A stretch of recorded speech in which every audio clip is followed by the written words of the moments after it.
Hello, caller. Now we have two callers, and that don't seem to be working. Is it me? I'm just wondering, did I upset the Skype gods again? Well, I think, mate, I don't know if you have, or I know Shay mentioned that Revolution Radio was having a few issues with what was happening with the routing, Shay? It was rerouting to the last presenter when I dialed in. So, but I think that issue has been sorted because I'm on air now. So, fingers crossed. Yeah, I mean, if you guys want to dial in today, our number is 001 if you're dialing internationally, 347. Monty, remind me of the rest. 688-2902. Yes. There we go. So, callers, either caller, can you hear us? Hello. There we go. Hello. This is Sid. Oh, Sid, how are you? I was just Hi. Sid, I've been talking all about you. You're talking all about me, and I'm just like, okay, I can't get to you guys. Oh, look, bless you for calling in. I don't know what on earth's going on with the technical stuff. No problem. Monty must be beside himself in a lather of sweat there. No, it's just a normal day with Skype, but continue on. Right? Yes. Right? Maybe you can help Monty first with a bit of a reading as to why he has these relationship issues with Skype. Right. Monty, I don't know. It's going to be tough. I know, it's Skype. I think, yeah, anyway. So is this okay for you guys to hear from me? Yeah, this is. I've got you loud That's right. and clear, and I'm in Melbourne, so it's pretty good over here. Perfect. Oh, thank you so much for having me on today. I'm just so honored and so blessed. Thank you. Oh, look, it's lovely to have you. And look, thank you for doing this last minute, too. We actually had to do a schedule shuffle. And so Sid stepped in like a superhero. And absolutely. I sort of haven't, we hadn't had enough time to really advertise it. We had a bit of a superhero stepping in on it for us. But so now, Leslie, I should mention, I'll just introduce you to everyone, Sid, because I know you and I have been communicating. But yes. Sid, this beautiful Shay, who's in London. Shay, hi. Hello, Sid. Hello. Lovely Delighted ladies. to have you. Thank you so much. And the easy accent for you was the fabulous Leslie in Chicago. Hi, Sid. You Thanks there? for joining us. Hi. Hi, thank you. It's such a pleasure. It's an honor to meet you all. What wonderful work you guys are doing in the world, assisting and helping people and just being a tremendous support for individuals, women, children, men, everything. I love the work that you guys are doing. Thank you so much. Oh, thank you. Thank you very much. And thank you for helping us with it. I mean, we're just absolutely delighted to have you. Really, really looking forward to seeing what unfolds today. Thank you. Me too. It's kind of funny. Me being a clairvoyant, everybody thinks that I can know every single solitary thing that's going to happen. And it's so funny because when I go to speak with people or be on the radio or go to read with individuals and stuff like that, I have no idea what's going to come up. I don't have any idea at all. And so it always excites me too. I'm kind of shocked and listening, going, wow, what are we going to talk about today? And what are we going to have? So I'm even though I'm reading it and seeing it, it's new for me also. So you never can tell what's going to happen, and you never can tell, the information that's going to come out or why or whatever it is until you experience it. So it's lots of fun. It's lots of fun for me too, to watch. Look. That sounds like a very happy blend to, let it unfold as it's meant to, and also to have some pre-information when you need it, right? Yes, exactly. I've got to say, Sid, one of the things that I've loved when I've been doing, the research and having a look at your details and your history and everything on your website, you've got such a brilliant diversity of approach. I really love that you haven't put up a boundary anywhere as to what belief system or what structure you're coming from. I particularly love that, you even advise on prayer, which is wonderful. Thank you. Me being who I am, just to give you guys an example of an understanding. I have been 100% open as my clairvoyant self since I've been a child, or since I've been born. So I come into this lifetime in service and being a chosen individual to help other people. So when I've gone through my life and the different paths that my life has gone through, I just have an understanding of just what real life is. So when we speak about, or when you speak about, that I don't have boundaries and I don't have restrictions in my belief system and what I do, that universal knowledge of God and the universe and every part of being alive as a human being, I embrace. So I don't have judgment. I don't have a box that I fit into ever. It's always something that I just embrace, whatever is happening with people. I've worked with the CIA and FBI and stuff like that, and doing crime scenes and homicides and missing persons, and my spirituality side that says, you have to know of God and the universe and whatever religion. It doesn't matter what religion we are. We're just spiritual human beings. So I embrace the human beingness of us and the spiritualness of us and who we are. And of course, I have the information from the other side. So, if people speak of judgment and people think that human beings should be judgmental and not, and quite the opposite. The more we can open our minds and expand ourselves into that universal awe, it's just so beautiful and pure and amazing. And if we can open our minds to just receiving that, then we can see ourselves as amazing potentials. We have just this potential of extreme power and beauty and grace. So if we can allow our minds to think that way, our soul expands. And as our soul expands, our mind expands, our relationships expand, our power expands, who we are expand into this beingness that doesn't have limitations.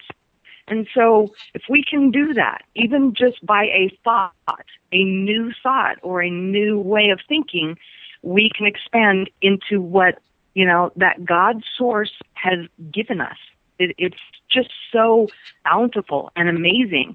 And so I don't have limitation, as you say, on my website and the things that I do, I don't have limitation. I just watch people in limited places, and I try to tell them and teach them, look, think this way about yourself. Think this way about your relationship. Think this way about your career. And so when we get the truth spoken to us, that core truth down deep inside of who we are, we expand. It's just an expansive thought. And it's so powerful and so beautiful to help people see the limitlessness. And we have to be able to be in a place where limited thinking is going to create limited action. We put ourselves in a box. We think how we should be, or what my mom thought I should be, or what my boss is thinking how I should do something. It doesn't matter, the circumstance or the situation, but when we stay with our true authentic self down deep inside of ourselves, and we expansively think that way and behave that way, then, life becomes limitless. It's wonderful, wonderful, wonderful. So thank you for recognizing that. Thank you. I don't have too many people that recognize that. Well, Sid, have you always walked this path? I'm sorry? Have you always walked this path? Have you known throughout your life, or did you have a particular turning where you came to recognize your gift and what you were here for, or? Great question. I've always been 100% open and clairvoyant ever since I was born. I came here into this earth just to be who I am. And I've spent many, many, many, many, many lifetimes practicing and coming back and wanting to help people. But it's interesting, though, because I knew at such a young age, who I am and what I have. And, we laugh, some of my friends and my family, I got kicked out of kindergarten, first day of kindergarten. And the teacher calls my dad and says, we have a problem with your daughter. And he said, why? What did she do? She would never do anything wrong, And she said, well, we have a problem because she's standing on top of the table and she's telling everybody about what they need to do with their life. And so he says, well, was she incorrect? That's his first concern. Was she incorrect? And she said, well, no, not that I know of. She doesn't seem to be incorrect at all. And he said, well, what did she say about you? And the teacher says, well, she said that my husband, is cheating on me, and he's having an affair with a woman at work. And my dad stopped and he says, but is that true? And she said, yeah, I just found out this last week and I'm divorcing him. And so he said, so I don't understand the problem. And she said, well, it's not her classroom. It's my classroom. And she needs to sit at her table, at her little desk, and I have to teach her. She can't be teaching in class. And my dad said, I don't know how to help you with that. But because she can't stop doing what she does. So it's a great example of, me growing up, and when I was little, I would just tell people anything. I would hold my mom's face and say, if you would just listen to me, and I'm like 4 years old, 3-4 years old, and trying to explain to adults how to do their life. So I've always had it. I've always been this transit from universal source into life for humans. But when I was in my 20s, it's a very passionate and lovely story. I was in my 20s, and as I say, spirit came to me, and I was on my knees, literally put on my knees for 4 days, and they showed me who I am, what I must do, why I'm chosen, who I'm going to help, and the responsibility and the honor that I have here. And it always brings me to tears a little bit. It's such an honor for them to have chosen me and to have this opportunity to teach people and to help people. And it's my greatest honor to do so. It's one of those things that, when God comes to you, the presence is so overwhelming and amazing and huge. And the first thing I said to them is like, really? Are you sure me? Yeah, I still have that pretty much every day. I pretty much have that thing. Really, I can really hear that passion in your voice. It's Yeah. like really touching when you see, you meet someone or you speak to someone who just really feels their worth and feels that they're here to serve. And you're not the only one that feels like God's really picked me for this mission. But yeah, damn right, Yeah, you're pretty much amongst family here, Sid. I'm sorry, I'm a bit teary myself now, but but we've all of us have had that. Leslie particularly, I think her revelation that God has picked her is more recent. Good. And she's, I mean, Leslie, I'm sorry speaking about you, baby, but I just, when we all came together as family, Shay and Sandy and Leslie and I, we all have very different paths, or we all did have very different paths that were all in service around the globe. But Leslie's revelation of the magnitude of who she is and just how much she can help people is only recent. And she had a spectacular moment learning to trust God only a couple of days ago, didn't you, Leslie? Well, can you hear me? Yeah. Uh-huh. So I wouldn't say that it was recent. I did have a great moment a couple of days ago where I was just not feeling the best, questioning things. And fortunately, I have friends in my life, including Melissa, Shay, and Sandy, and some others who I feel are angels, and just come to me with the right message at the right time. So I was feeling just down about things, and just happened to randomly, but not, of course, randomly, have a conversation with one of my angels. And he was speaking about a situation that didn't have anything to do with me. He was going through a hard time, and his parents spoke to him, and their message to him was, instead of feeling down about this, instead of feeling bad, why don't you look at this as an opportunity to trust God? Because you just never know. It may look bad now, but who knows what it can change to in the future. Just trust God and see what happens. And as soon as those words left his mouth, my whole perspective changed. It was a complete energy shift in that moment when he said those words. And it was just wonderful because my mood lifted. I felt encouraged. And after we had that conversation, I was seeing those words in a lot of different places, a lot of synchronicity. I told, obviously the girls about it, and Sandy, and she had responded to say, because we could communicate a lot through audio messages. And when she was listening to the audio, at the very moment she said, when I said the words, trust God, she was driving by a billboard that said, consider God. So just really wonderful synchronicity throughout all of it. Awesome. Yeah. I mean, I've been on this spiritual path for a long time, ever since college. But as you know, it's just different stages of growth, what seems like regression, but it's just to get you to appreciate and to grow even further, to springboard you to that next level.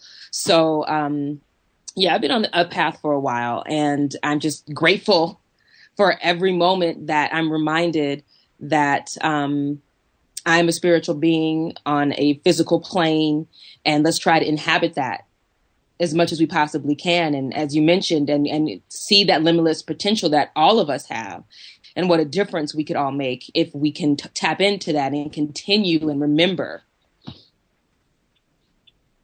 You know, I find, listen, you know, what a powerful statement that is. And being able to embrace the beauty of hard circumstances is very difficult. And people falsely have a misunderstanding. They have a misunderstanding of punishment, and they have a misunderstanding of God's work in our life and how powerful that will is. And many times I find people, you know, because I read for people all day long with tremendous circumstances. Some of their circumstances are absolutely horrific in their life. But one thing that I've found to be true, it's a thread of knowledge that happens within every human being. And in that knowledge, it's when the people are at their most vulnerable, raw, completely exposed state is where God can work the best for them. That they have to be down on their knees, that their life is absolutely horrific sometimes. They can't even imagine going through the circumstances that they're going through. And all of a sudden, and I don't know anybody that has not done this, all of a sudden they find the truth in it, and there's a blessing behind every single solitary event. There really is a blessing there.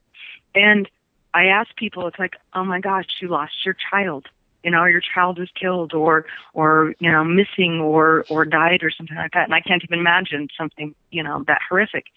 And they become at peace when they realize what it's about. They really do. And they say, I would never have given up my child, but now I see it clearly and I see it in a different way. And then they become more compassionate. They become individuals that want to help others.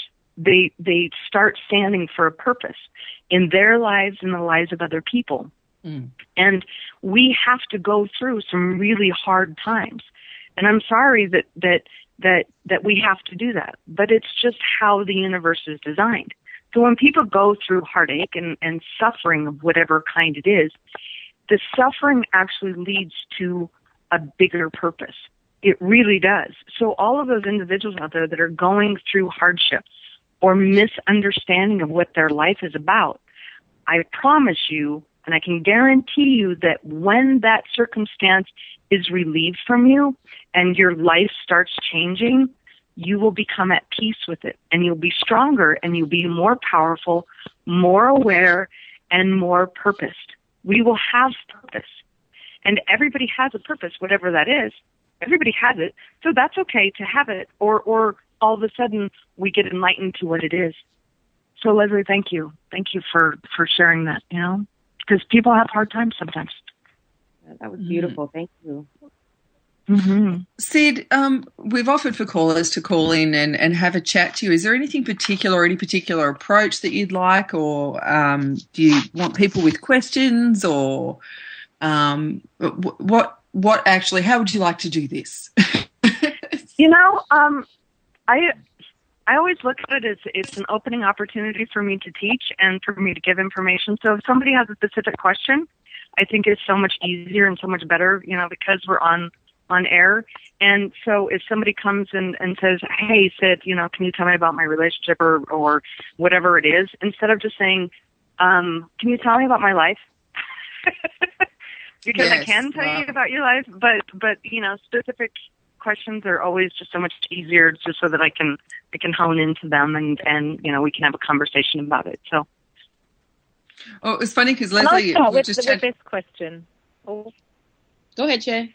I was going to start with this question around when you were talking about the feeling as being limitless and at one with source in my words, I suppose. If someone was just starting on that journey and they've not been used to having those types of experiences before or being open to that type of thinking before, where would you get them to start?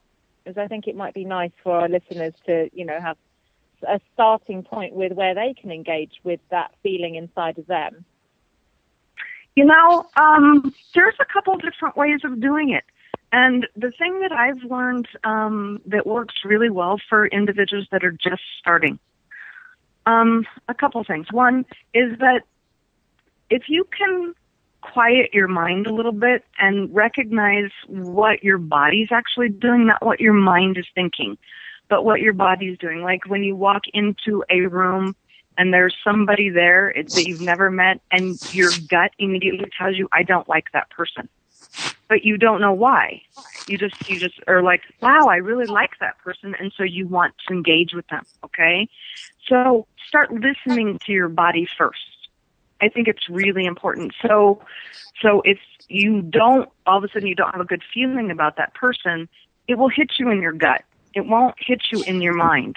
It will actually be true in your physical body, okay? So my suggestion is not to go to that person and find out why you don't like them.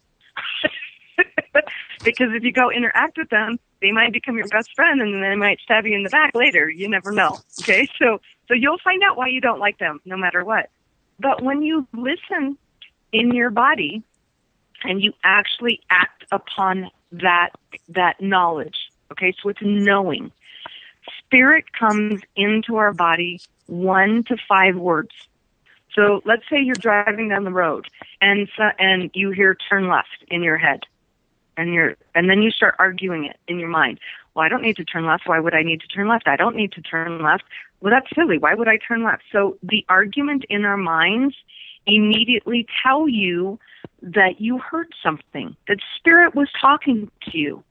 So I, being years of experience, I turn left. Most people won't. Most people will still stay on the same path that they were driving down. And sure enough, there's a car accident and you're going to be late for work because there's no way that you can get through and there's all kinds of construction or whatever happens, okay? So one, I would tell you follow what you really heard. Follow what you really know, okay? Listen to it. And when you act upon it, whether you think you're crazy, whether other people think you're wacky or anything else, if you hold truth to that, your life expands. It brings you more information. Mm-hmm. And when you argue it, all you're going to do is argue it, and it's going to be truthful anyway. It's going to respond in its true way.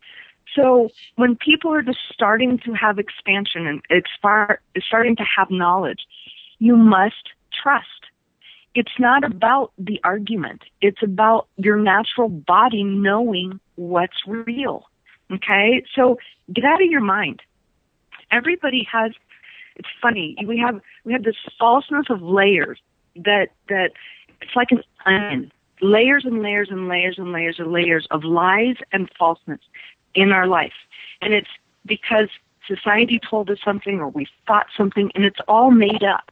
We're meaning-making machines. We always put meaning towards something. And if you stop putting meaning towards something and just live the truth of it, your life expands. So if you're thinking, well, I really like that yellow shirt, but I think I look better in blue. Try the yellow shirt. it's easy to start small. It's easy to start small. And when you apply that small thing into your life, it gives you permission to bring larger things into your life. Okay? It's okay to have a yellow throw pillow on your couch. If you like yellow, then put it there. Okay? So give yourself opportunity to just be free of the limitations that you've put on yourself. Okay? And ask yourself, where did the limitation come from? Did you create it? Did your parents create it? Did society create it? Did your girlfriend in 4th grade create it? You never know where it comes from. But is it really yours?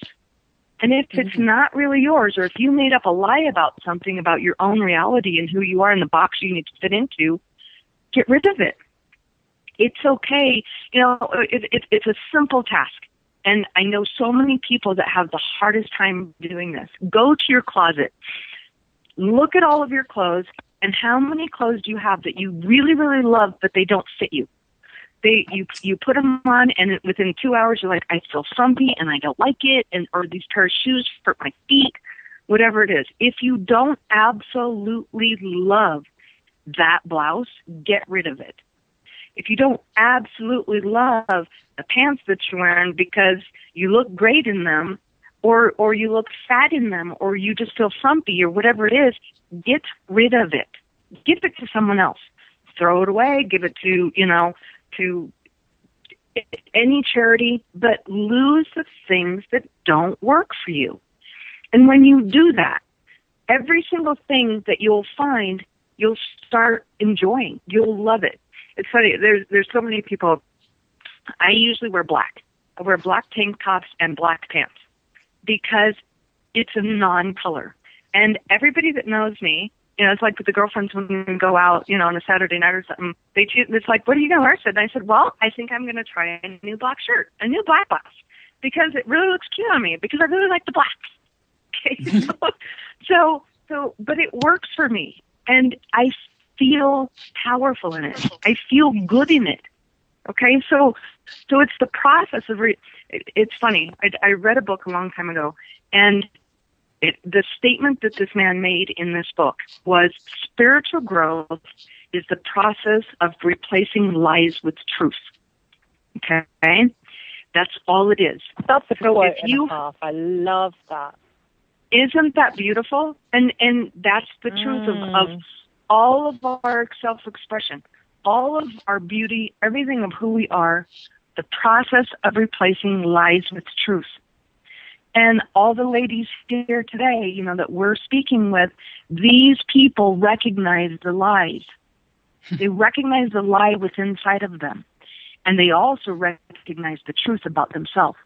So when we have truth about ourselves, and it's the simplest of things, when we allow one truth, and we do it, and then all of a sudden we do another one, and we do another one, and we do another one, that's how we find ourselves. So many people are lost because they've put on themselves wrongness. They put on themselves a falseness or a lie that isn't really them. I talk about every once in a while, it's just a great explanation. Picture yourself on your front porch. Okay? It's a beautiful sunny day, and you're sitting there drinking some iced tea, and next thing you know, up the street walks this little girl. And she's probably 6, and she has got bright green hair and an orange shirt and yellow pants and pink shoes and a green bag. And she's just click, click, click, click, click, walking up, and she's like, hi. And you say, hi, of course, because she's so darn cute, because, oh my God, what kind of an outfit is she wearing? And she says, don't you love my green hair? What are you going to say? I immediately go, oh my gosh, it's the best green hair I've ever seen in my entire life. I love your green hair. And she says, I know. Bye. And she click, click, click, click, click, walks off. When you give yourself permission to love your green hair, everyone else loves your green hair too. They might not have seen green hair ever, But when you allow yourself permission to do that, not be rebellious. It's not being rebellious. It's just owning what you really love. Somebody else, or 20 people, or 50 people, or 2,000 people, they will go, wow, love your green hair. Mm. Sid, that is so wonderful. It's that uniqueness. Absolutely Yeah, so it's agree. that uniqueness. Mm. Yeah. And And how you actually, carry yourself with it, right? So, you were saying if someone's like carrying themselves, but they're nervous about their green hair, what people are really picking up on is the nerves about the green hair, not the green hair, right? exactly. Correct. So, yeah. Correct. And it sounds like our Correct. audience is really feeling these messages as well, which of course they would, because our audience is fabulous. And I actually think we have a new caller. Is someone on the line with a question for Sid? Unfortunately, they hung up. 435 still here, but I'm not sure if they're just listening in. So at least we know we have one listener. But I can go first if you'd like, because I do have a question. Because I was thinking. Well, actually, Monty, I was going to pick up on something that Sid had said earlier about listening to your body. It was interesting, Sid, before you joined, I was speaking about how I'd only had one experience with seeing a clairvoyant or a psychic several years ago. And I had that exact experience of when I walked into the room, it was a gut feeling that it was not the right place, the right time, or the right person. And I I paid just her, got chills all over my body. I beat it out of there. I was like, I do not, it was like, I couldn't, even if I wanted to stay, my body would not let me stay. That's how strong it was. And, so that's so true. And conversely with you, I love your energy. I can relate to everything that you're saying. I think we're all sitting here nodding and saying, yes, yes, yes. Thank you, Sid. Thank you for sharing these messages. It's wonderful. So, if you'll indulge me, I have a question about my life. Absolutely. Okay. And just really it's related to finances. I had a corporate job for several years I was very successful in, but I was not fulfilled by it. And I decided to leave. I have opportunities, but I was just wondering if you saw anything that just for a financial or abundance perspective for me, an area that I could feel fulfilled in and still make money to be comfortable, something that I can share with others and help others. Just if you got any kind of sense of an avenue that would be a positive one for me. Sorry, my silence is I'm looking and I'm listening. It's okay. One, you have a tremendous voice. And I'm not just saying like your vocal voice, but you have a tremendous voice, and you have a great amount of staying power and steadiness for yourself and individuals. So when I look at you and I tap into your purpose, so to speak, it's really to take a stand for people. And you have an eloquent way of speaking, like as your voice, but writing is a wonderful tool for you. And you have good explanation. I see you having a good sound sense of explaining to people what, we're talking about truth today, a lot of that, but I think that's your passion. And I think that's the best way for you to be able to not only make money, but to live your purpose. So you speaking in front of people, you taking a stand for inspirational, I get, we're on the radio today, but you really have that. Some people are cheerleaders. Okay. We have some cheerleaders out there that they're like, go, go, go, go, go. Yeah, look how good you're doing. But you're an individual that says, no, I'm going to walk with you. I'm going to make sure that you can succeed in this. And so you're the coach that walks amongst, okay? A lot of people stay on the sideline and watch people work and watch people do things. You like to be intricately involved, and you just have to be able to find yourself that place in order to be involved and to take that stand of inspiration and walking with people. Okay? So I think to be honest with you, that you're such a tremendous source, but you haven't quite owned it. You haven't quite stepped into it fully to say, I am a stand for people. I am going to assist these people in their lives with my guidance, with my voice. Okay, and so when I talk about voice, it's your presence. It's not just your words. Okay, so when we speak with a voice, it's your presence in people's lives. Okay, Wow. and I does that make sense to you? It does. It makes a lot of sense. And when there is a hesitation, because I do get that pull, but then I get the fear of being so intricate that is there a fear I'm going to lose myself or something? And it's something that I have to let go of so that I can become. So thank you. That makes total sense. I have a question for you though. Because I don't know. I just tell you what I hear and what I see. Okay, so I don't know. So me personally, so I have a question. So in that though, you say that you have a little bit of fear. That you're going to lose yourself. Mm-hmm. So what that means is that you've been in reaction to other people's journey. Mm-hmm. Okay, so being a part of their journey, it doesn't lend you purpose because you're being with them. So if you can stand in purpose of your own path with them, okay. So then you won't lose yourself. So I'll give you an example. I have some really good friends.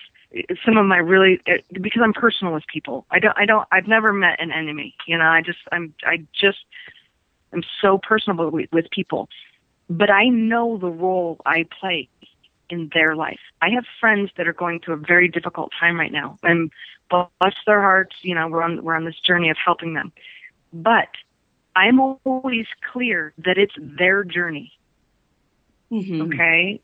So when I'm helping somebody, I'm not responsible for their life.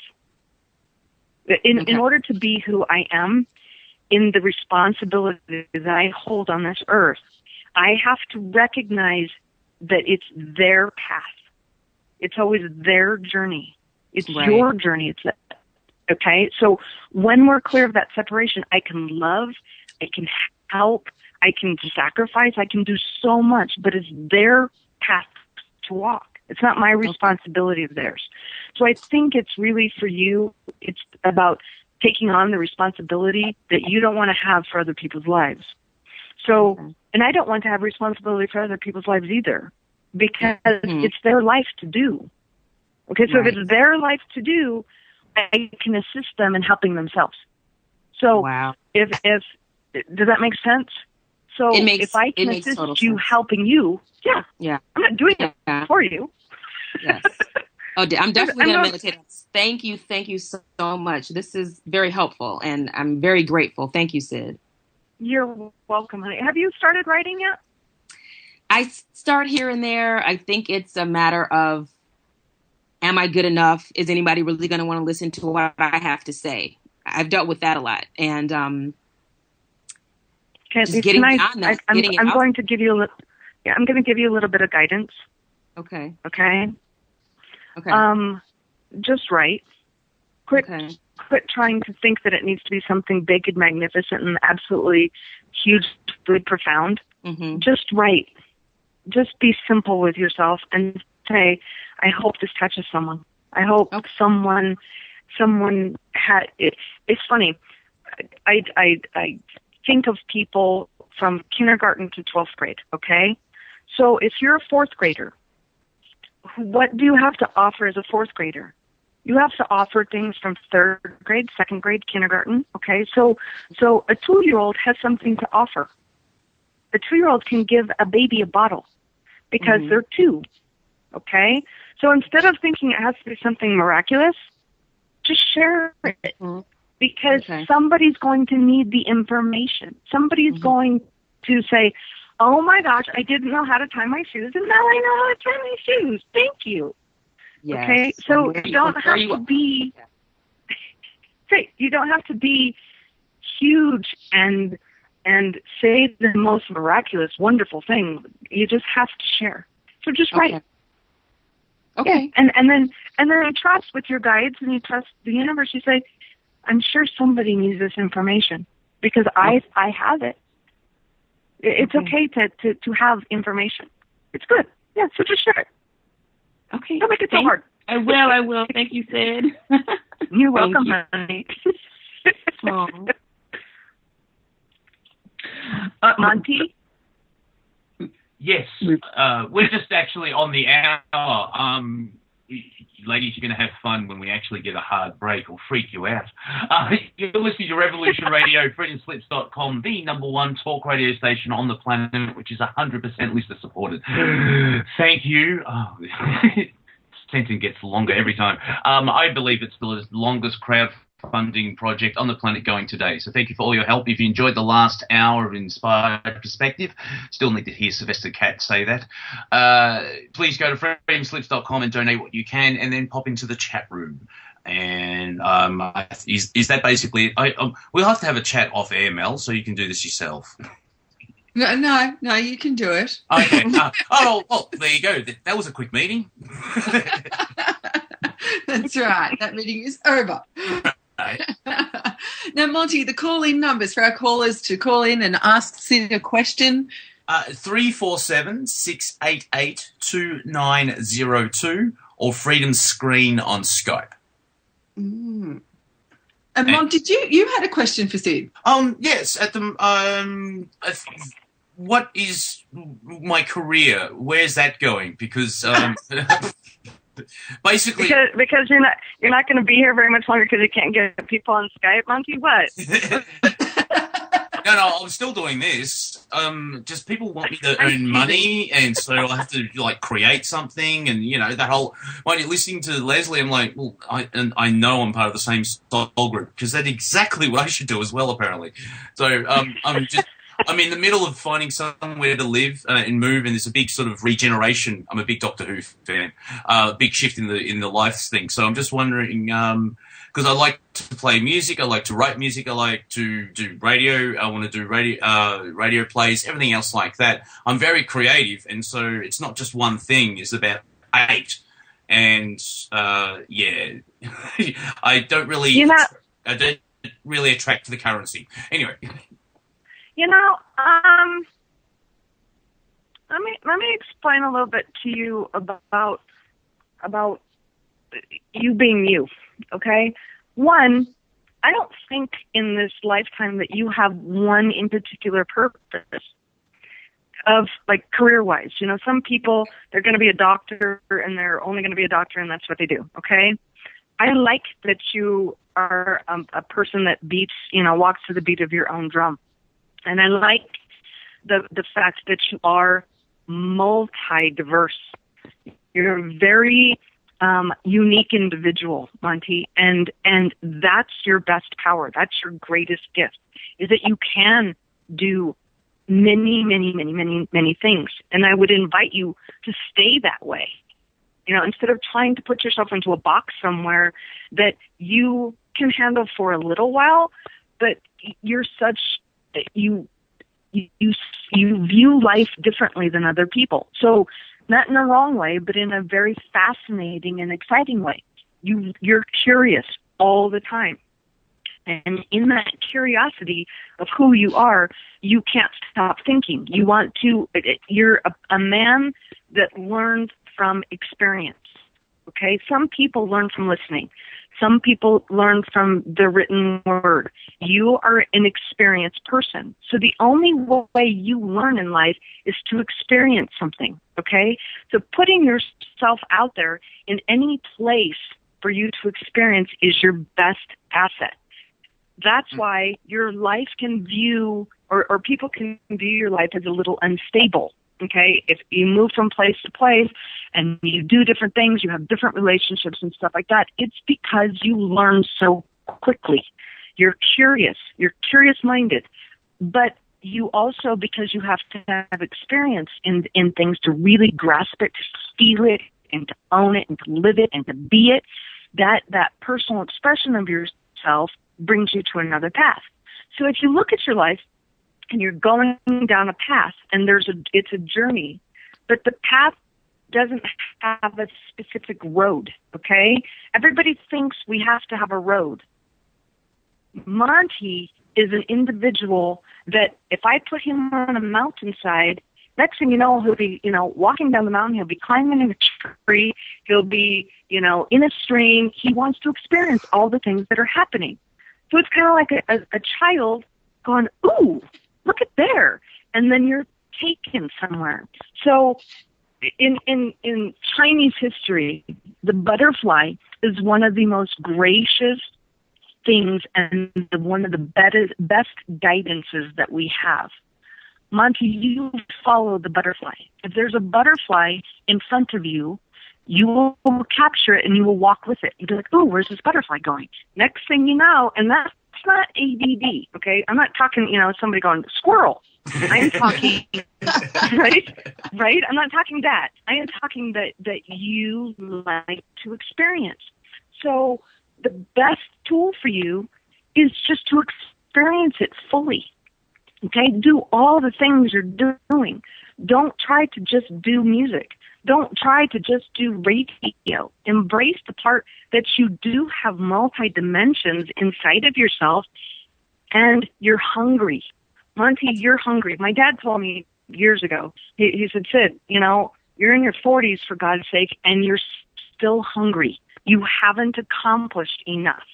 I said, I don't know if that will ever end. I can be 96 and still be hungry, so that I can find more and learn more and be more. And so with you, keep expanding. Don't put yourself in one thing. It will be the worst thing you do because you won't love it. Yeah. Okay? So does that make sense? Yes, it does. And that's sort of what I am doing. It's basically I don't have the financial foundation. So how could I bring in money apart from having a family member die? Right. SJ would have loved Sorry, that. my silence is I'm listening. Sorry, I apologize. We're on air and I'm listening. No, that's fine. Okay, I don't know why, but the thing that we were talking with Leslie, about writing. I think writing is your way to money, but what I would say, I get that you're a songwriter, and I love that part. I love that piece, but I think you should do screenplays. I think you should write fascinating storyline, okay? Mm-hmm. And I don't know if you've even entertained the thought of it, but you can apply some of the circumstances in your life and some of the ways that you think, that quirky way that you think, which is magnificent. Okay, when I say quirky, I mean magnificent, because you can see things from a different perspective. And if you can apply that in your language to writing, I think you would be tremendously successful, and I think you'd love it because you have an amazing fascination. And that doesn't mean you're fantasy-driven, but you have a fascination with things. And so some people are, I'll give you the example, some people are underneath a table, okay, and they only have that perspective that table is as high as you can go.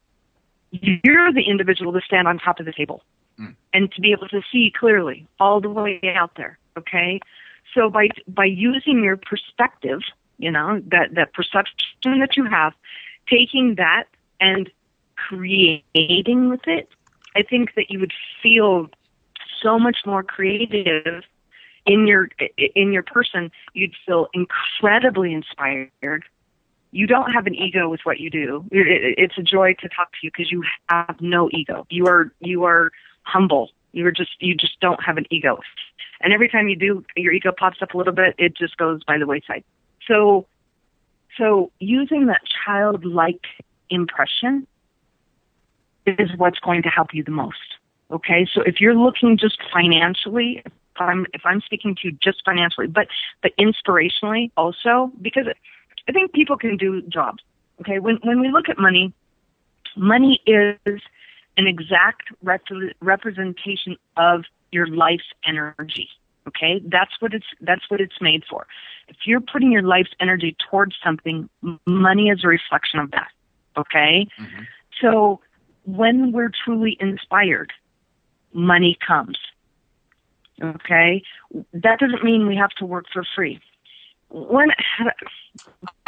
I may some interject, people, that's a sort of a not a sticking point. That's a bump, if that's the best way of doing it, because I do certain things for Revolution Radio, and everyone you tell them about it, but there's no money behind it, so there's that element thing of, oh, that's nice. And so it's just interesting. Can you explain what's the way I'm trying to explain it myself? How can you volunteer without losing anything, if that's the best way of saying it? Volunteering is really important, but you have to have okay. Let me backtrack just for a second so that I can educate the listeners out there and you guys. Yes. Okay, just so that you'll have an understanding of where I'm going with this topic and how this works. Some people, Monty, like yourself, and other people that have full giving. We just want to give and give and give. In past lifetimes, we take a vow of poverty. Okay? So everybody out there that is having financial difficulties, you have to check to see if you actually did take a vow of poverty.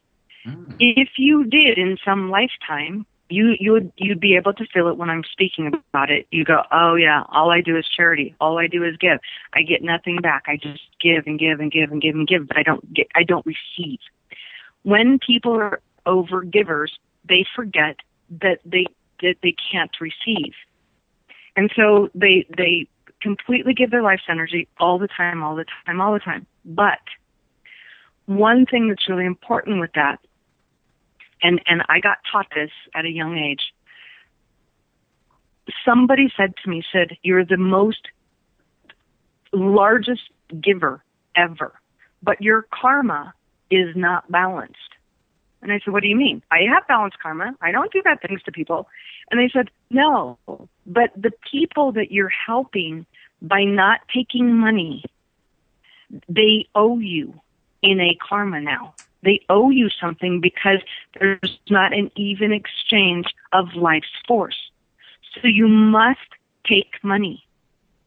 You must say, I will do this for free when you want to do charity, but you also have to make a living. They owe you if you don't.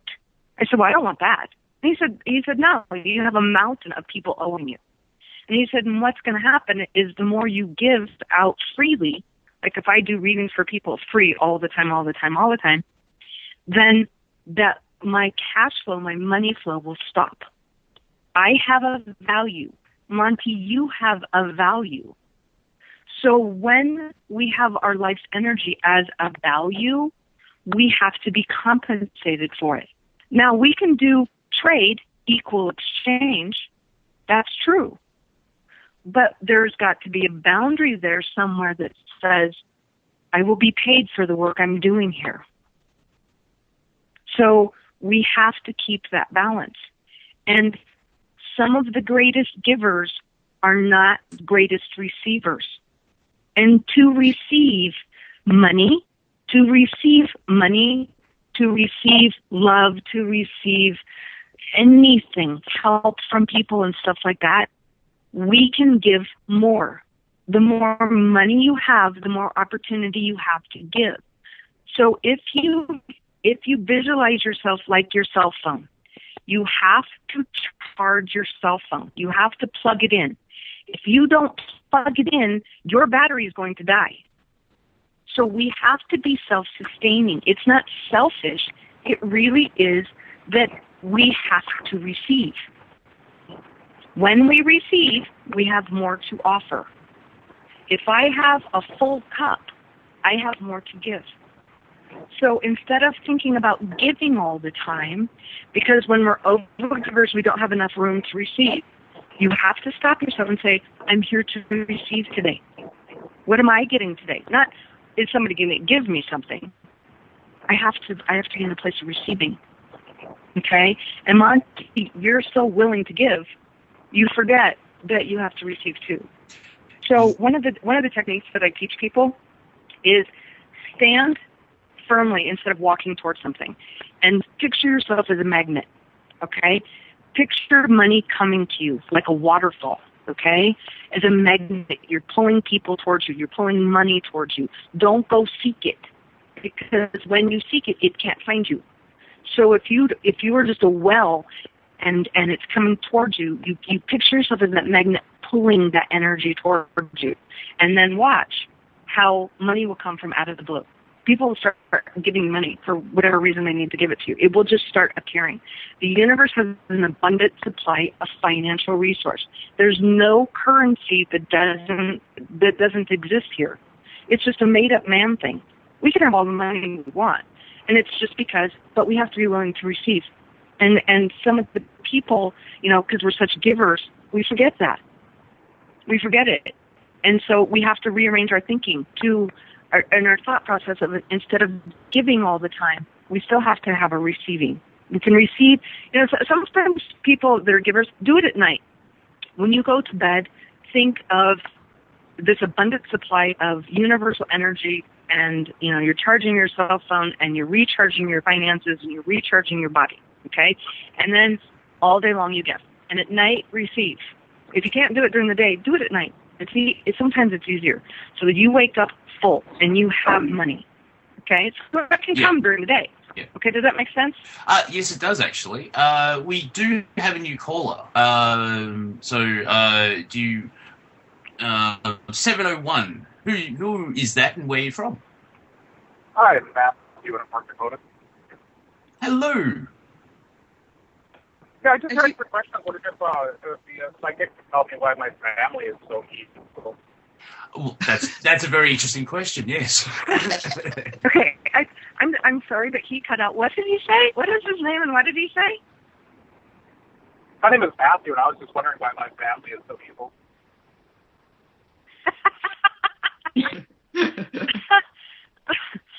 Well, honey, why'd you pick them? I think they were like to use car salesmen. I'm not sure. Sometimes we play that practical joke on ourselves when we pick them. We're like, oh, let's go to an evil family so that I can be the only white light one there. The question isn't why. I'd have to say just because they are. I guess you don't know the half of it. I'm sorry, what? I guess you really don't know the half of it then. So. No, I just find it really interesting how it became about. One of the things that I learned with my own personal life and through the lives of others is you have to ask yourself why you chose them and what the purpose is for you to have such negative influence in your life. Sometimes, people are just bad. Sometimes people come here just to be evil and to do horrible, horrible things. Sometimes we choose our parents just to get into the lifetime, and we don't really need the influence with them at all. So sometimes we have to dismiss ourselves from our family or family members. We have to say, this does not work for me. Other times you might find it humorous that people actually really think the way that they do and act and behave the way that they behave. You have to understand, though, that you are not like them. And that's why they will project themselves upon you, because you entered a soul group that is not like you at all.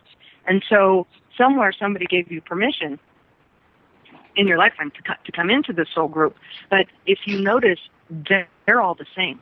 They act the same. And you're the outcast. You're the one that's different. So by being different and by being good, that of course they will come at you like a wolf pack sometimes, and they'll continue. So you have to rid yourself from being involved with it. I mean, just to be honest with you. I have. Okay? I have. I just won't take my family to visit cities. Yeah, and I think you're okay. I think you're okay in your life, you know. And again, sometimes you can look at it humorously and go, "Wow, I can't believe you people think this way." You know, it's just a completely different existence. You know, you scratch your head going, "What? How the heck do you guys think?" You know, but you, my dear, are definitely the black sheep in that family. Or this shining light. Exactly. I don't. Exactly. I was told in a room full of darkness, any light is not welcome. Well, and that's the truth. And you have to, you know, one thing that could help you the most with them, and I think you've understood it now that you're a little bit older, they don't want to learn from you. Okay? You want to teach something, but picture yourself, you know, in you're a teacher and you're teaching people how to speak Spanish.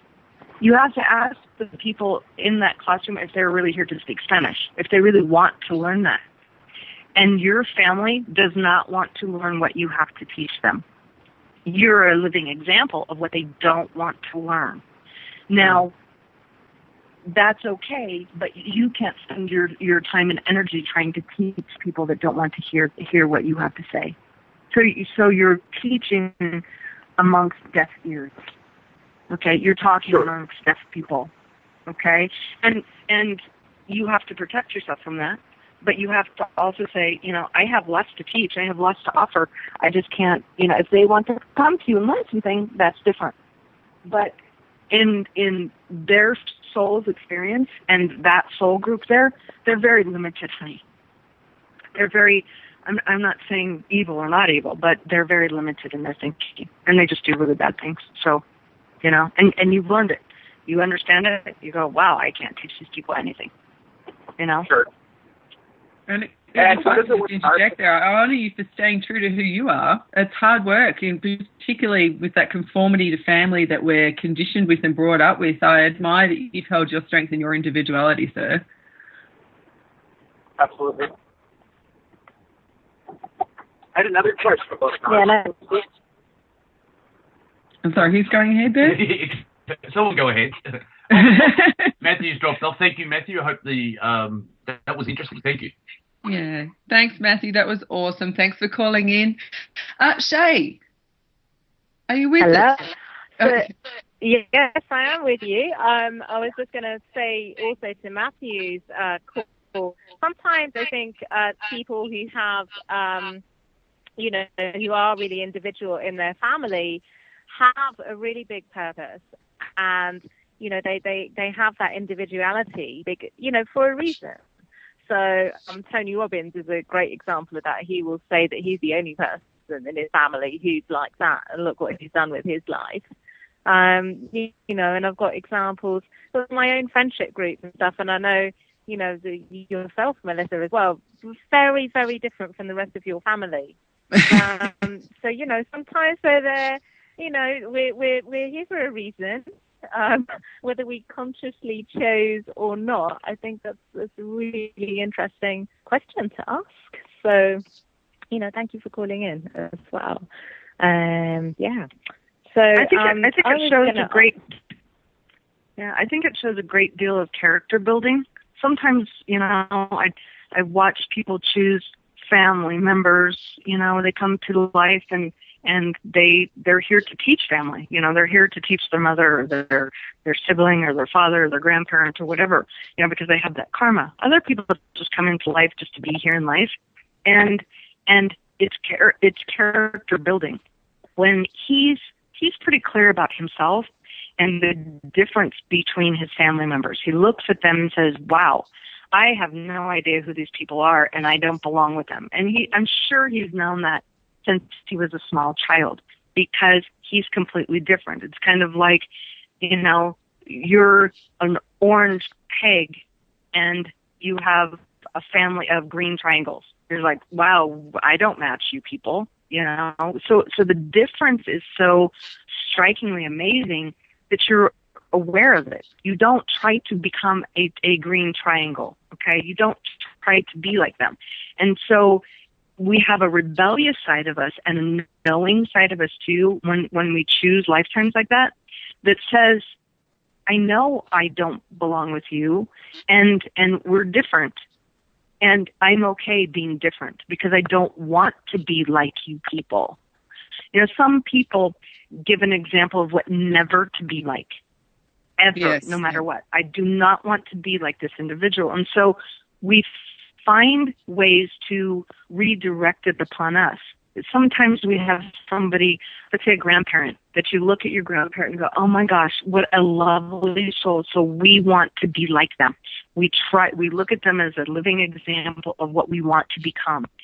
Sometimes we have a living example of what never to be.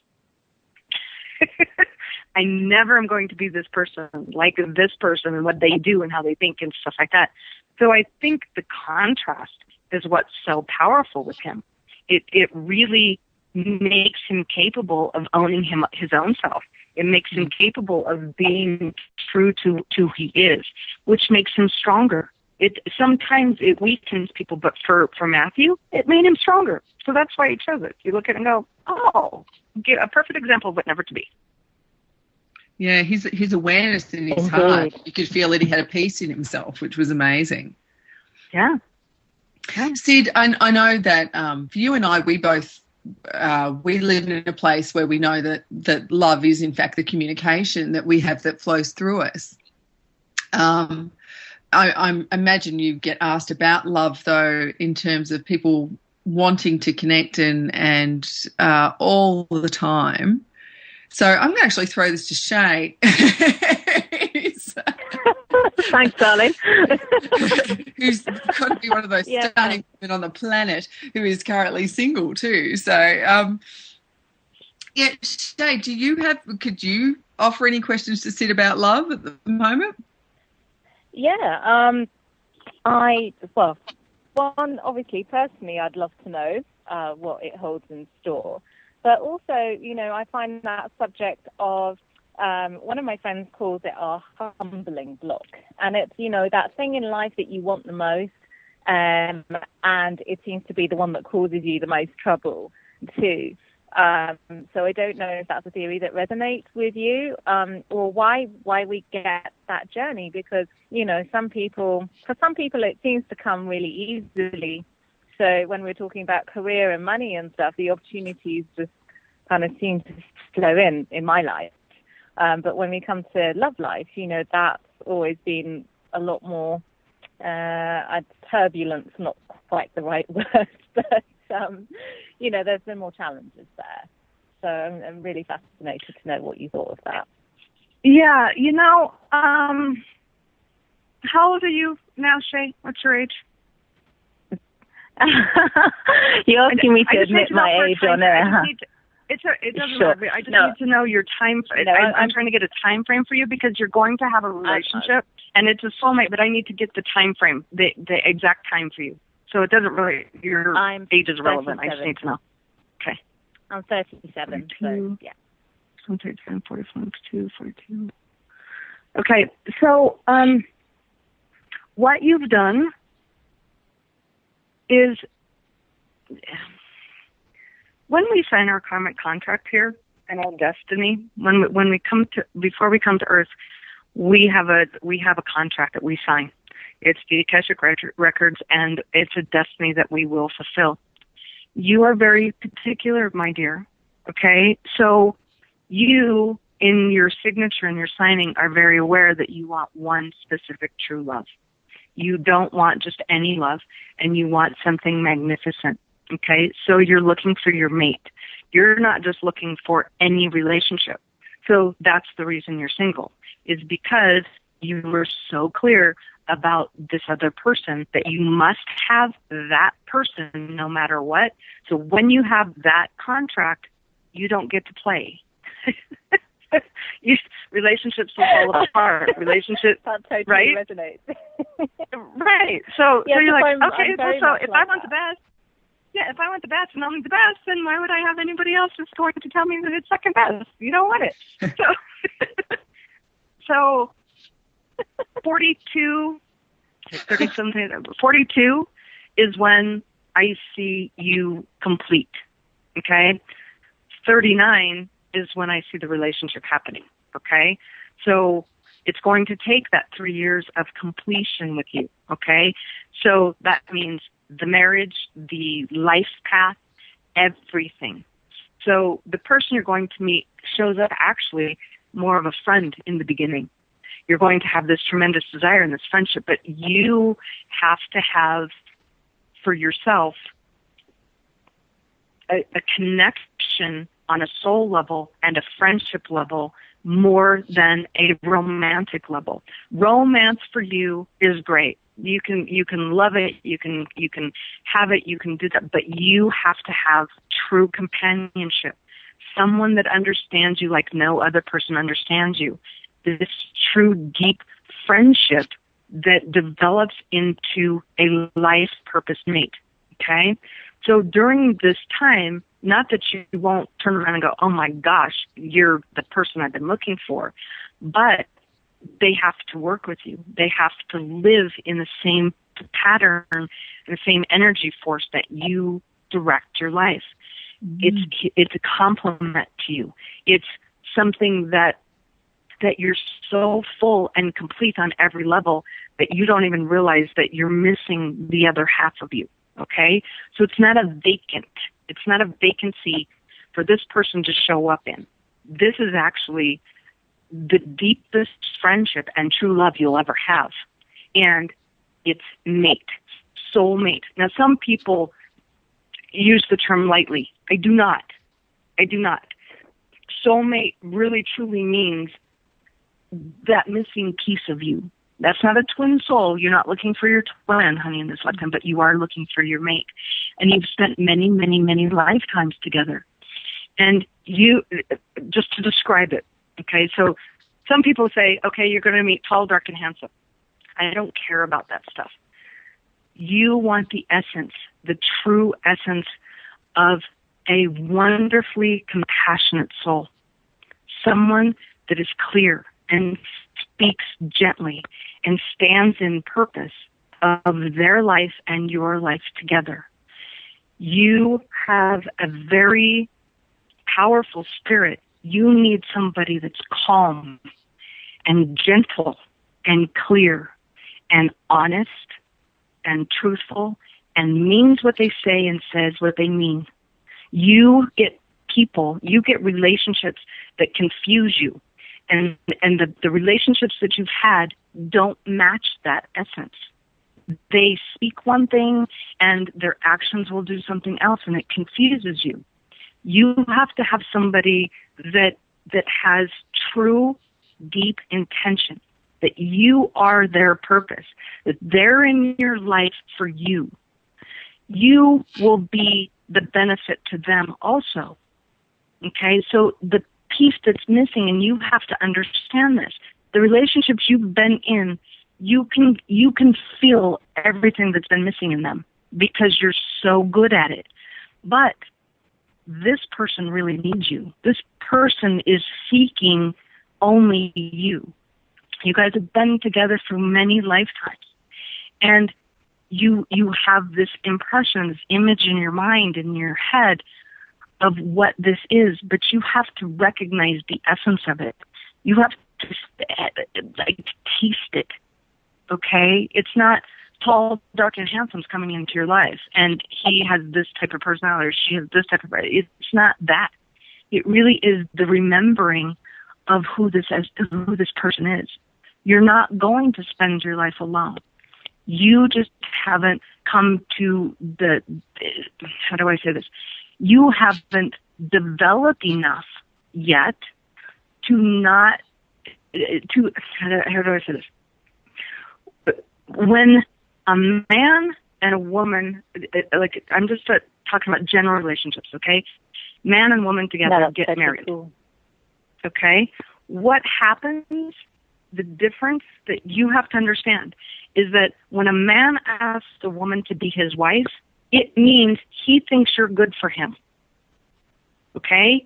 And that's the kind of relationships you've had, my dear, that you serve them. You help them. They need you, so you go in and go, here, let me help you, life, and let me take care of you, and let me show you the way. You're too busy teaching in relationships, okay? So, right?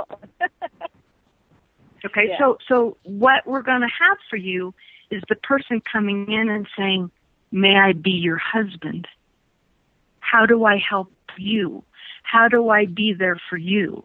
And it doesn't matter whether people, I'm just using male and female. It doesn't matter whether people are gay, you know, it doesn't matter. It doesn't matter the sex. I'm just saying some people come in to say, I am here for you. Not, I want you to be here for me. So the only thing you've experienced is you being there for them, and they're not showing up for you. The person I see for you that you have spent so many lifetimes, that's their only passion. That's the only thing they want. That he walks around going, I have to be with her. I have to please her. What is her life about? And you're not quite. This is no disrespect. You're not quite ready to swallow that quite yet, because it's so beautiful, and at the same time it's so painful that you are actually so honored and so adored, and that you don't have anything to offer. Just being you. You're too busy doing things for people in relationships because you have so much to offer. So what happens when all of a sudden this relationship shows up and you're like, I don't know what, I'm so honored and I don't know, how do I help you? How do I be more for you? Because you don't recognize the true essence of it, that it's just because it's you. It's not because of being any other woman. Okay? Some people, you know, like I said, you know, when a man comes in and says, I think you should be my wife, it's because you have to run around him. Okay? The relationship, the defining part of the relationship is who's following who. But when you get that equal match, it's a union. It's a union together. It's not, I'm serving you, you're serving me. It's the recognition of that union. And that's why you're waiting. That's why you put the relationship out a little bit so that you can value it. And sometimes by being alone and not having the love in our life, we look at ourselves and say, I would never take advantage of this. When I have this, I will just devour it and love it and taste it and embrace it, and I will never hurt. I will never, ever compromise myself in this. Okay, so that's the key, is that you won't cause damage. You won't ever cause damage. You'll be able to live that true expression of love itself, because you'll be so honored and you'll be so happy and fulfilled. You know, sometimes when we get blessed with the greatest gift, I watch people in relationships. It's so amazing to me when all of a sudden somebody gets blessed with this perfect relationship and they destroy it. They can't handle it, and they'll bring up all their stuff and they start destroying things with it, or they don't embrace it and they take advantage of it. And you're learning very clearly not to take advantage and to honor it every day. Okay? So and this is not disrespect either, but your relationship is waiting for you, not you're waiting for the relationship to come to you.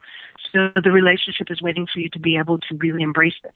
Okay? So the more work you do on yourself to be able to be open and willing to have that is what we're waiting on. Sorry. So we're waiting on you. We're not waiting on the relationship. We're kind of waiting on you right now. And I know you know the essence of it. I know you understand it, but you have to be in a place where it's a blessing, you know? Does that make sense? Yeah, it does make sense. Yeah. I mean, I do love, I guess, two of my top values are like love and growth, and I follow the growth path consistently, you know, so yeah, the stuff resonate, and I guess the bigger I get, the bigger the match gets. Yes, it does. You know, the bigger the personality has to be to handle that. Well, I think the personality really actually is that you have the big personality, and your mate doesn't. Your mate doesn't have it's kind of like a big lake. You throw a pebble into a lake, and it just gives a little bit of a ripple. Okay, so you're attracted to big personalities because you have a big personality. But the thing that you need is somebody that has ease, somebody that's easy, somebody that is all about letting you lead and you being the big personality. You don't want to compete with somebody with a big personality. You want gentleness. It's okay for you to have the big personality, but you want somebody, or the person that you're going to be with, not you want somebody, but the person you're going to be with is gentle, quiet, not big personality, doesn't walk into the room and has this huge abundance of light. They've got their own centered power, and they're gentle, and they're quiet. So that quietness can support you. Not shy quiet, but embracing quiet. When we have somebody that can be as an even easy flow in a group of people and can sit down and embrace and have conversations and deep conversations with people, like truthfully interacting with people, not just standing up and giving them, hi, how are you, blah, blah, blah. It's, please come here, tell me about yourself.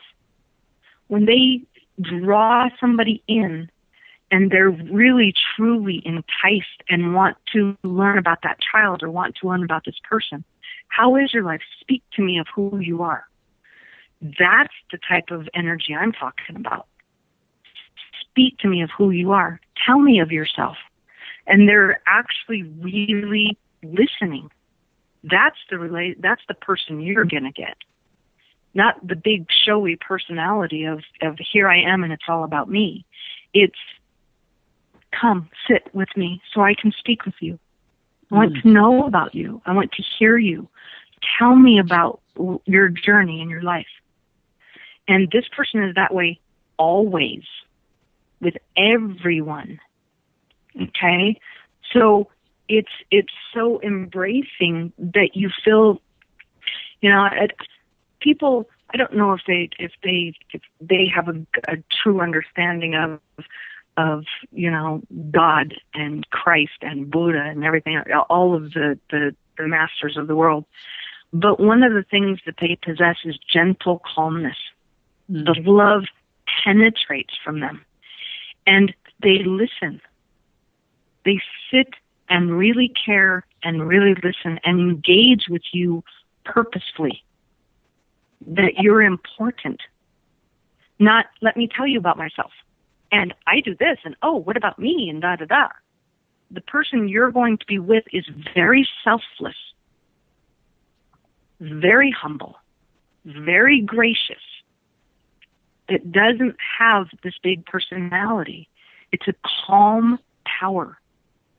It's not big personality. It's real clear truth. And that, if you look at it, all the other people that you've been with, they have personality. You don't want a personality. You want gentleness. You want clarity, and you want somebody who's structured and calm. Okay? Start thinking from that sounds perspective. amazing, whoever he is. Right? Well, and the thing, too, it's funny because when I tap into the essence, my voice calms because his voice is calm and clear. You're a woman. Voice is important. And it's so funny. Smells are important to people.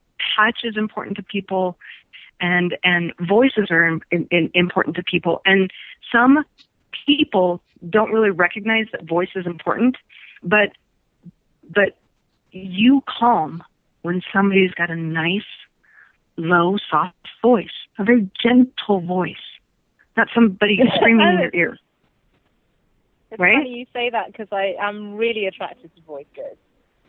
And so if someone doesn't speak in that way, it's an instant turn off more than a lot of other things, to be fair. Yes. Yeah, but I need to. when somebody has that soft, calm voice, that deeper, soft, calm voice, you're intrigued. Your body moves forward. Like you're like, ooh, I want to hear you more. Yeah, I want to talk with you. I want to engage with you. You know, you're drawn in. And his voice is like that. And I know it sounds, you know, some people it sounds silly. It's like, I don't care what kind of voice that the guy has, you know, as long as he's driving a Mercedes and he wears a suit. But that's not the thing that you want. You just want someone that's calm and quiet and gentle and that you can really trust. You can trust him with your life, and you'll know it. You won't question him. You'll trust him, and you'll trust him very quickly. That's why he shows up being a friend at first, so that your relationship isn't about all the love and romance. It's really about the soul connection and the recognition of each other. And, of course, the deep, eternal love the two of you share. You share deep love. You don't share, oh, my God, he's so cute and he brought me flowers. You don't share that. You share life commitment, soul commitment, through lifetimes of spending with each other, and a yearning. If you notice, there are times in your life where you yearn for him, and you can feel him. And it's very overpoweringly sad because you just miss him, you know? But he's coming. We'll get to him. He'll get to you. You'll get there. But that's reassuring. You know, we're not doing that wonderful, proud, dark, and handsome, and whatever he is, and we have to deal with it. No. Okay? Wow, Sid. All right. Background saying, Yeah, hallelujah. This is awesome. Oh my gosh. Okay. Oh, look, I have to say, Very cool. I mean, that was groundbreaking for me, Sid. The whole "May I be your husband" instead of "Will you marry me" is such a shift in mindset for me. And so appropriate, knowing my beautiful, complex, most magnificent Shay as I do. That's so appropriate. Right? It's a big difference, isn't it? Yeah. Yeah. I actually really to be love fair, that. my best relationships have been with people that are not, the extrovert. I think I've had this conversation with the girls many times, the introvert extrovert thing. Because I am definitely like a big extroverted personality.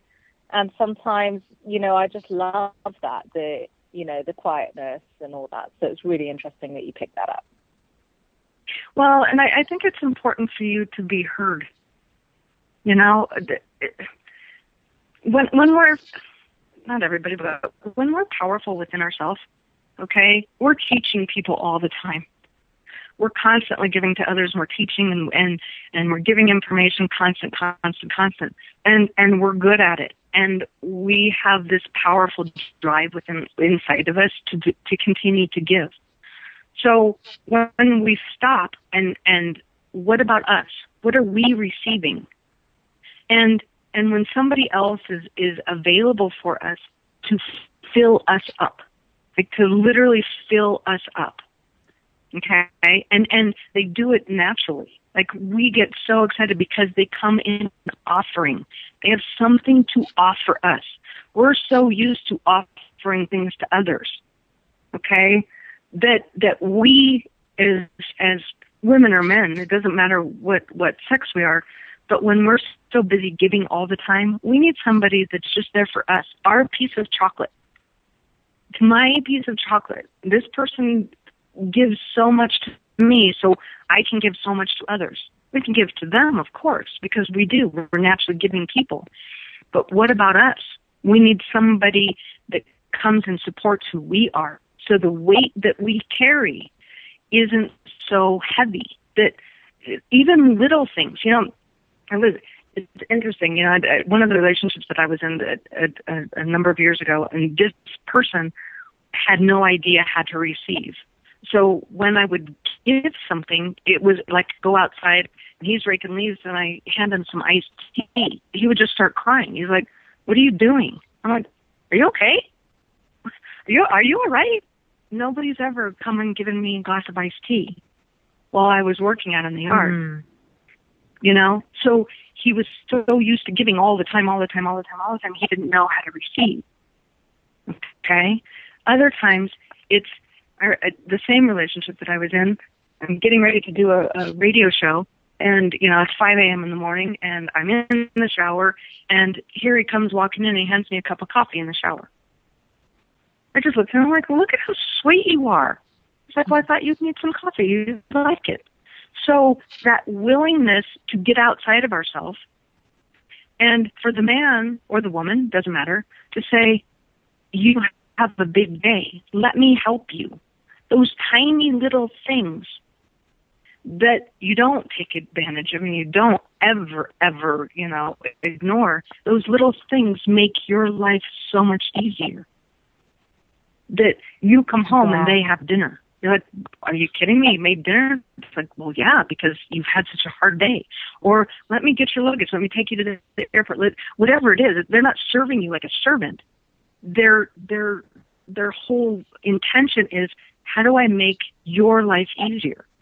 When we have somebody that goes through our relationship like that, are you kidding me? Life gets easy. We're happy. We're like, great. Oh my God, where have you been? Love you. Sid, your messages have been so inspiring today. Thank you so much. I think all of us are super inspired, and I really hope our listeners, I know they are inspired as well. You're amazing. We have about 3 minutes left. We have about 3 minutes left. We were just wondering if you had any final thoughts or maybe some homework for our listeners to try, any exercises they could do to help uplift themselves and move forward in a more positive way. Oh, great question. That kind of caught me off guard here. Yes. Sorry. No, that's good. No, it's good. I was just like, oh yeah, let's think of all kinds of things I can do. Yeah, I just had to process it. I think one of the best things we could ever do, and this helps everybody's self-esteem, but it also brings you back to your truth. I want you to, everybody write down, and it sounds simple, okay?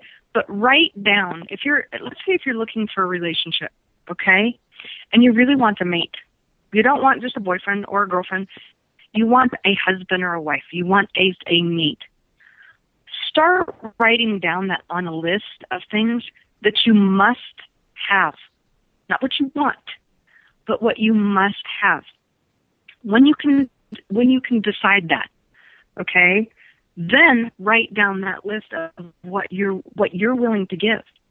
In relationships, in your work, in your home, with your children, with your family, with your mate, whoever it is, you have to know how you're showing up in that relationship.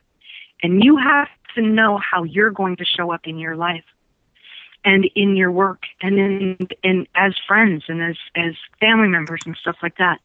So when everybody out there, instead of thinking about what you're not getting or what you don't have, I want you to write down what you're going to be, who you're going to be to your friend, who are you going to be to your spouse, who are you going to be to your mother or your brother. And I want you to take a stand for that. Okay, Sid, thank you so much. I'm so sorry to cut you off, but I want to make sure everyone knows your website because we're coming up to the last seconds here. It's Sid's Circle, CYDS circle.com. Please check her out. Obviously, you can tell she's amazing. And Sid, thank you so much for joining us on the show and giving us that last tidbit as well. Thank you so much. It's a pleasure. It's an honor with all you beautiful, wonderful people. Thank you so much. Thank you, Sid. Sid. It was so lovely. Thank you so much for everything today. It's been wonderful. Thank you, ladies and Monty. Thank you as well. You guys are fantastic. Many blessings to each and every one of you. I also want to, offer all of you, just because I'm on the show and I always make a point of doing this, please get in touch with me and I'll give you guys a free hour reading with me so that you can really, truly experience, the session with me and stuff like that so that you know how I work with other people. So contact me on my website and I'll be happy to get you in this week and, give you guys sessions too. That's amazing. Thank you so much. Wow, what a gift. Thank you. You're welcome. It's a pleasure meeting everybody. Okay, please stay in touch. Wonderful day. Thank you. All right. Okay. Well, the show's now closed, so we're actually off air, and that's all. Not yet. You're supposed to say goodbye to everyone. Oh, sorry, everyone. We'll be back same time next week. See you next week, everyone. Join us. For joining us on Spy Perspective.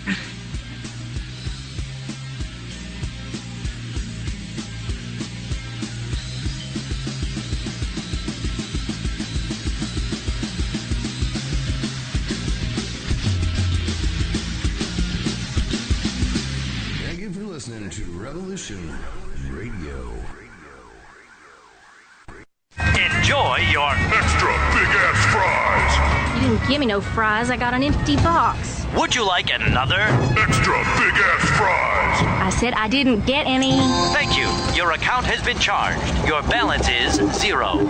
Please come back when you can afford to make a purchase. No. I'm sorry you're Come having on. trouble. My kids are starving.